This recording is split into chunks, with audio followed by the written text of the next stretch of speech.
Oh my God, I just did it again. Sitting there talking like 10 minutes, and then my phone went off, and I was like, what the hell? How'd that happen? Because I wasn't talking to anybody.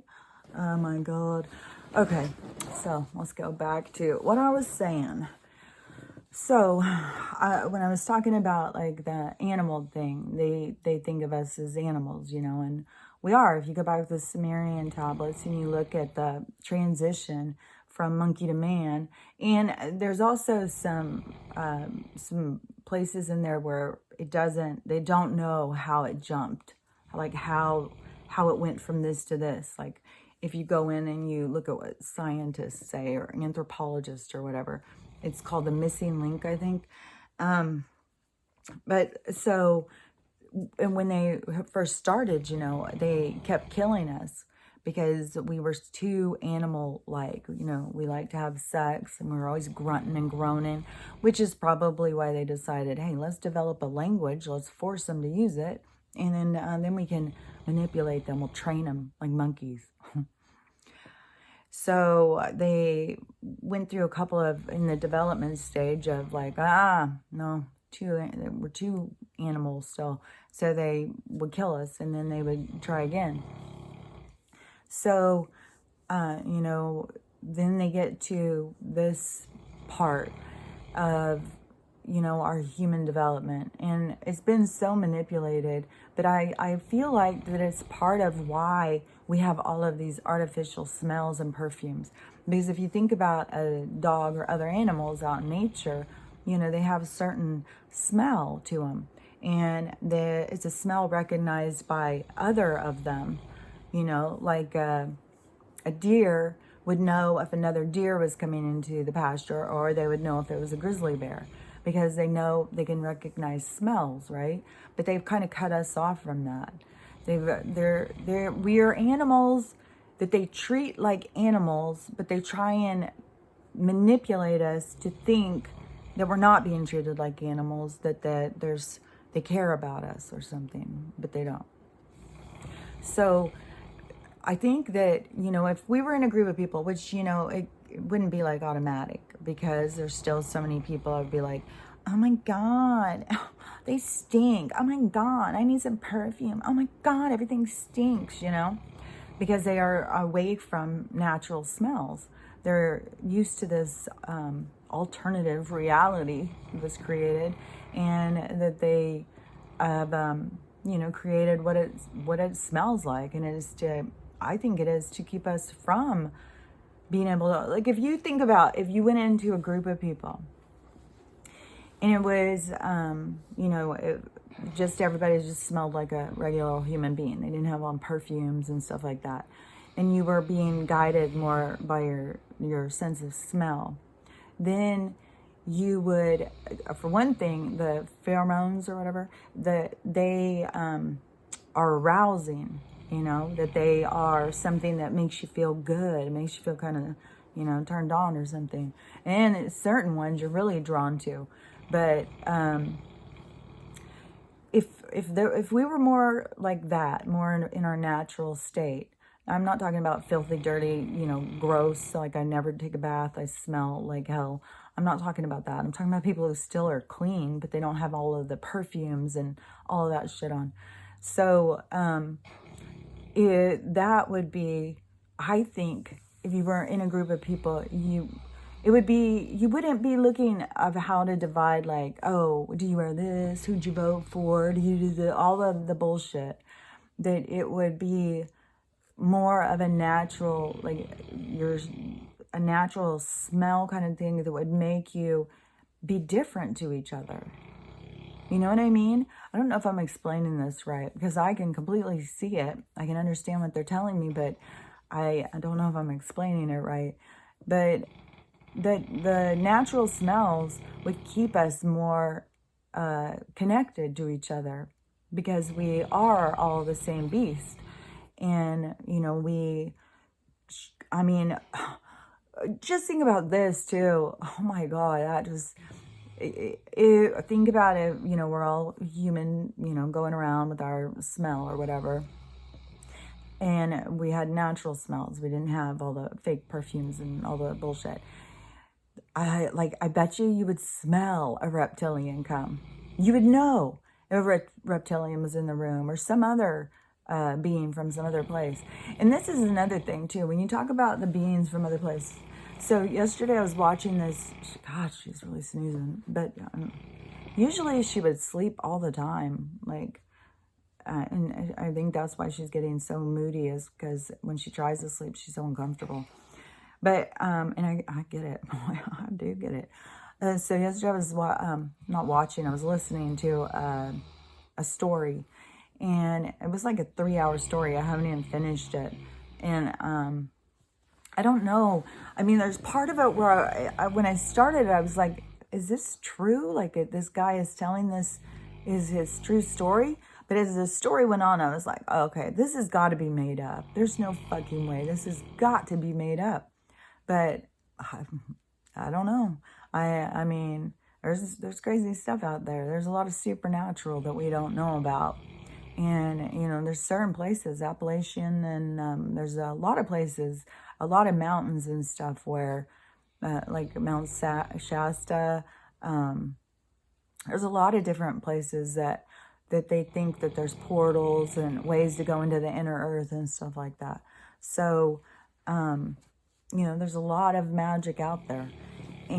But it's not really so much of magic. Like, if you start thinking about it in a logical kind of way, just like with Bigfoot. At first, you know, when I was younger, I thought Bigfoot was like an animal on our planet. And I would always want to go out and look. And I kept being like, why aren't people being able to find Bigfoot? Like, I mean, it's one thing to be smart, but it's another thing, like, how are they able to just disappear? And then when I started finding out about, you know, they're multidimensional beings, they're from another place, and they come here because, you know, it's a beautiful place, and they like the forest and stuff, so that's why, you know, they'll be seen out in the forest. Of course, they don't be seen in the city walking around like, hey, yeah, I'm gonna go shopping. But there's a lot of different creatures that are out in the forest. And I think a lot of them are multidimensional kind of beings. They're beings that are able to move through other dimensions into this place. So, you know, Bigfoot is one of those.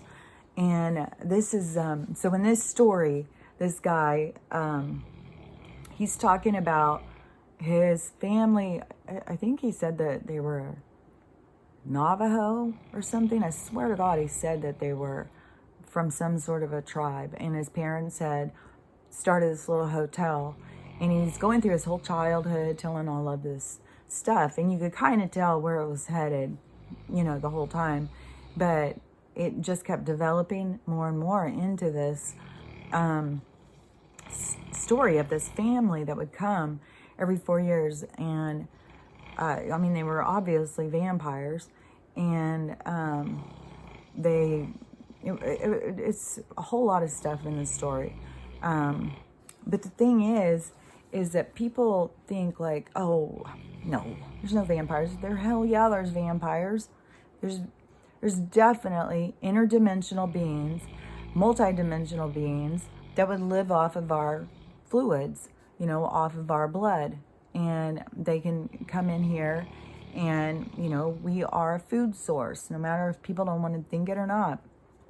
And I think that people should be able to comprehend that how,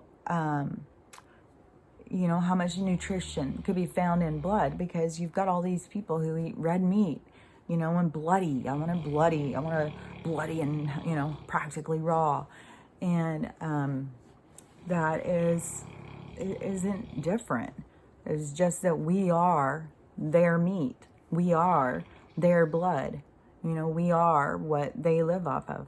So these beings that come here, and I think that they've been here forever. They can come and go just like Bigfoot can come and go. Just like all these other creatures, like the skinwalkers, all of these creatures. The reason why we don't see them just out here and they can disappear and stuff is because they're multidimensional. They can go and come. And those, even though, you know, to us, it seems like they're scary monsters, you know, they're coming from a place where there's a whole bunch of them, they're not scary to each other. They all live, you know, in a place where they all look like that, you know. I saw one yesterday. I don't remember what the story. Oh, no. I watched Mr. Ballin, and he had some creepy ass stories yesterday. He always has some creepy ass stories. But maybe it was one that popped on after that, because it was something about skinwalkers. Oh, that's the bus. There was something about the skinwalkers. Oh, I swear I thought it was Mr. Ballin's story. But this guy, he was out in... oh, it was Mr. Ballin's story. It was a story that a guy told in 1940s, I think. And he was a park ranger. And he was, so it's Mr. Ballin, the new one he just did the other day. It's three stories. And the one was a guy who was a park ranger, and he was out doing something, and these creatures started harassing him or something. But then he became face to face with them, and he said they were the scariest looking things. And they looked like a giant wolf on two legs. They'd stand, and they were giant, like 9 foot tall. Because at first I thought, oh, he's going to say the giants, because one of the stories he told was, hell yeah, that was the giant guy, that guy. Because the giants are in the forest. The giants are in the desert in Afghanistan and stuff. You know, there's stuff around us that people just, they don't realize that it's around us. And the giants, I don't think that they are as much multidimensional. I think that they are, but I think they're also a part of this world too. Especially if you go back, like if you go in and you watch the guy on Initiation. I love that guy. What's his name? Stefano or something like that. I really like his show. And Initiation on Gaia. And what he talks about with the giants. I mean, the giants are a part of Earth. It's a part of the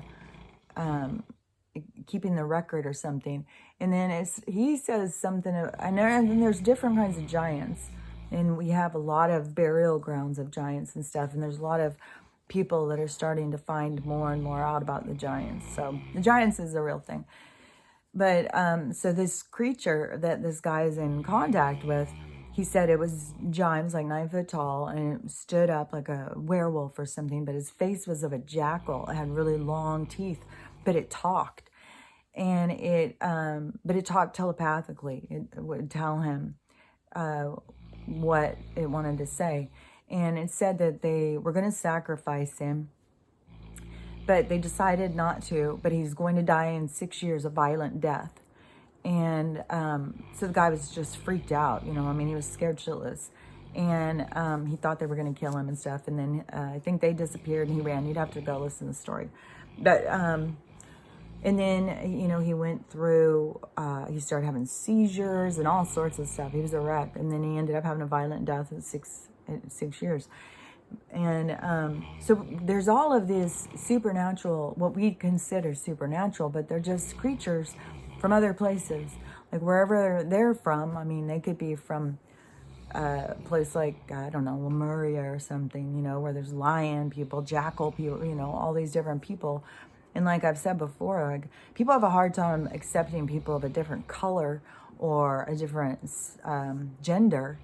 Then how are you ready to accept people that think of them as being intelligent if they look like a vulture or, you know, some kind of other animal? I mean, there's all sorts, because it's all different realities and all different environments.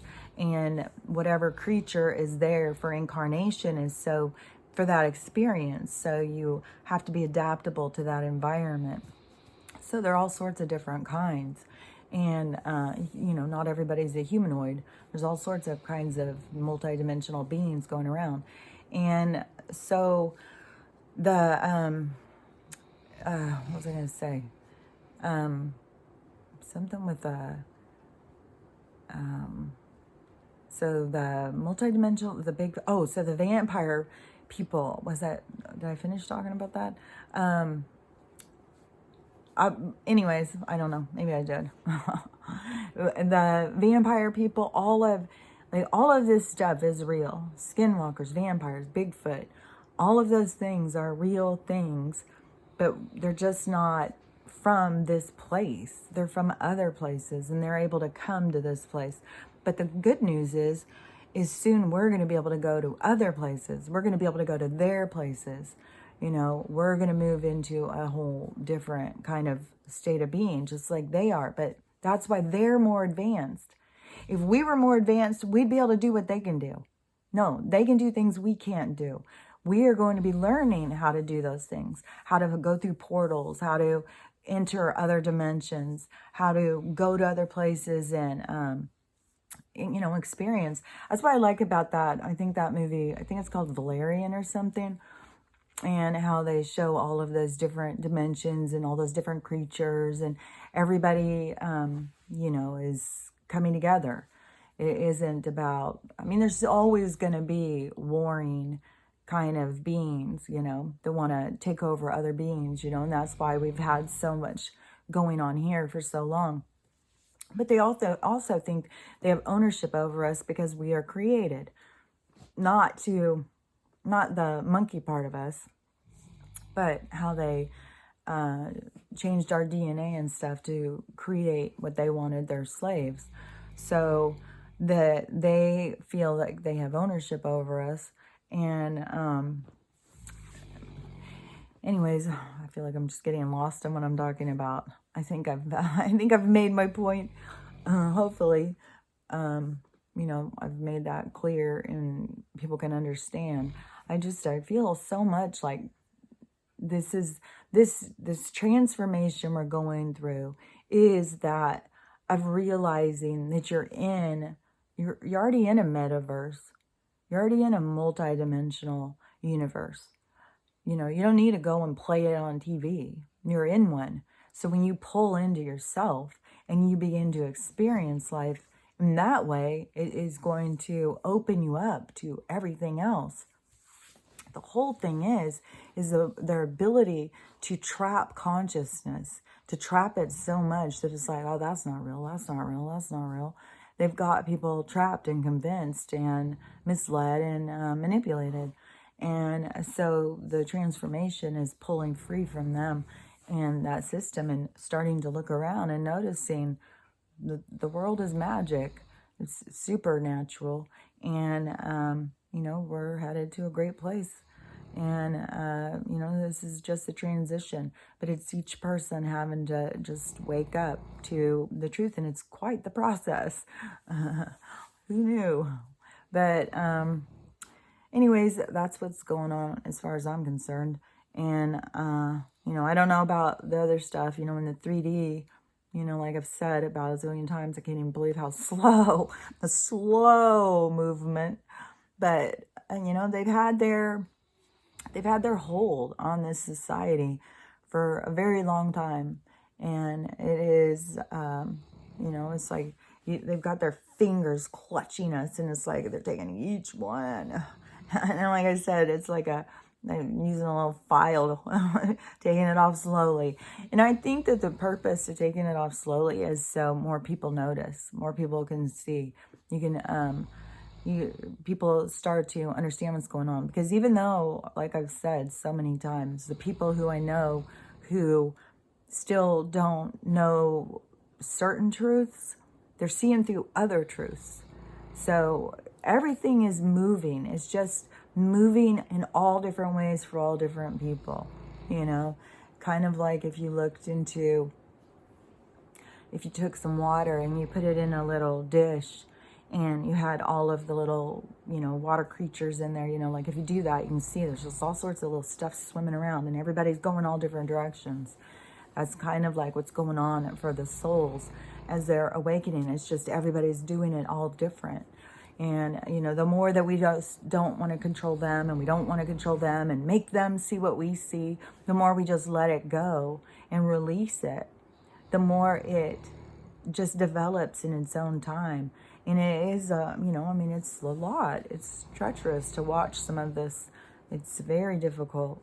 And, but that's where, we got to just remember, just keep trusting and have faith, focus on ourselves, and anything that comes up, any of these different events that are triggering, to just go in and really look at yourself, really look at like, what can I heal from this? What is coming to the surface?